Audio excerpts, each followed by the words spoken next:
जब तक हृदय में श्री भगवान नहीं आते तभी तक उसमें काम क्रोध आदि बसे रहते हैं। जहाँ हृदय में भगवान का वास हुआ कि फिर वे कहाँ ठहर सकते हैं, फिर तो वे उसी समय भाग जाते हैं।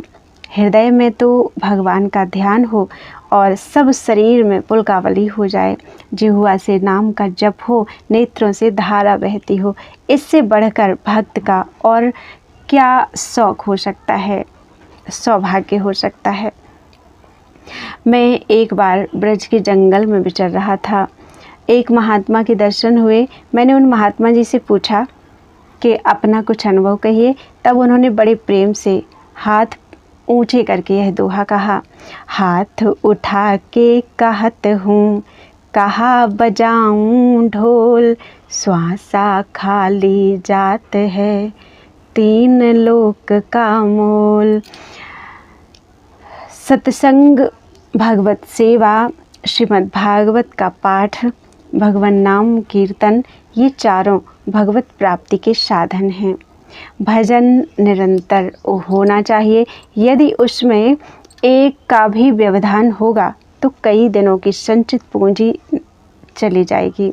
इसलिए नियमित भजन में कभी त्रुटि नहीं आनी चाहिए। यदि भगवान का चिंतन करते हुए हमें संसार की चीज़ें अच्छी लगती हैं तो समझना चाहिए कि अभी हम अपने लक्ष्य से कोसों दूर हैं।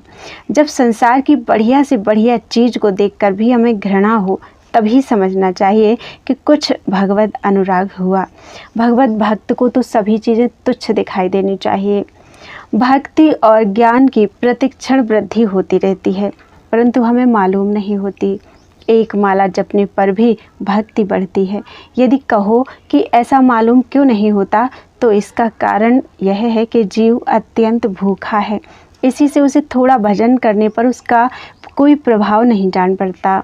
जैसे कोई अत्यंत भूखा हो तो 2-4 ग्रास खाने पर उसकी भूख शांत नहीं होती। जब दिन रात भजन की रगड़ हो तभी कुछ हो सकता है।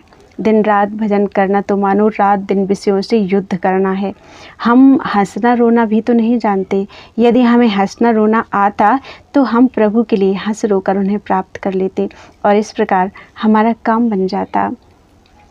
भजन करने वाले का जब तक राग नहीं होता तब तक उससे सच्चा भजन नहीं हो सकता, किंतु राग पहले ही नहीं होता। अतः आरंभ में तो नियम से ही भजन करना चाहिए। ऐसा करते करते ही भजन में राग होता है, किंतु ऐसा भी तभी होता है जब आदरपूर्वक नियम का पालन किया जाए।